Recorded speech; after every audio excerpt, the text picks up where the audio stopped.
एक महत्त्वाची अपडेट येत आहे पुण्यातून। पुण्यातील L3 हॉटेल पोलीस सील करणार आहेत। L3 हॉटेलमध्ये अल्पवयीन मुलानं ड्रग्ज घेतल्याचा संशय आहे। राज्य उत्पादन शुल्क विभागाचे अधीक्षक चरण सिंग राजपूत तिथे दाखल झालेले आहेत। पोलीस आयुक्त सतीश गोवेकर देखील घटनास्थळी दाखल झाले आहेत। पुणे पोलीस तसंच गुन्हे शाखेच्या अंमली पदार्थ विरोधी पथकाकडून संपूर्ण पार्टीचं विश्लेषण सुरू आहे। लिक्विड लीजर लाउंज या हॉटेलमधील सीसीटीव्हीचे डीव्हीआर पुणे पोलिसांनी जप्त केलेले आहेत। महत्त्वाची अपडेट पुण्यातल्या ड्रग्ज प्रकरणात। याबद्दल आणखी माहिती घेऊ आपले प्रतिनिधी अभिजित आता घटनास्थळावरून आपल्यासोबत आहे। अभिजित, काय घडतंय नेमकं?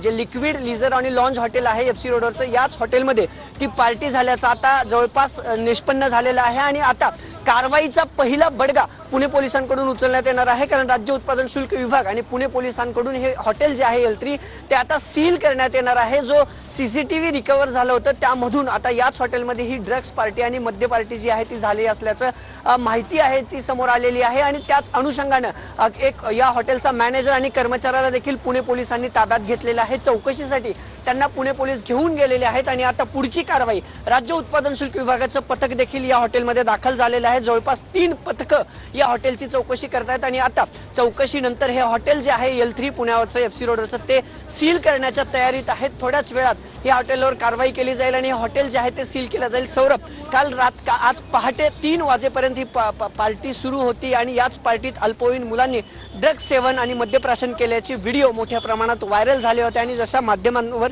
या बातम्या आल्या त्यानंतर पुणे पोलिसांची 2 पथकं या हॉटेलमध्ये दाखल झाली होती। सीसीटीव्ही रिकव्हर करण्यात आले होते आणि सीसीटीव्ही रिकव्हर केल्यानंतर सर्व सीसीटीव्ही चेक करण्यात आलेले आहेत आणि ड्रग्ज पार्टी जी झाली होती ती याच L3 हॉटेलमध्ये झाली होती आणि त्याच अनुषंगानं एक मॅनेजर आणि कर्मचारी ताब्यात घेतलेला आहे। आणि आता हॉटेल देखील पुणे पोलिसांच्या गुन्हे शाखा आणि अंमली पदार्थाचं जी शाखा आहे किंवा राज्य उत्पादन शुल्क विभागाकडून हे हॉटेल जे आहे ते सील करण्यात आता येणार आहे।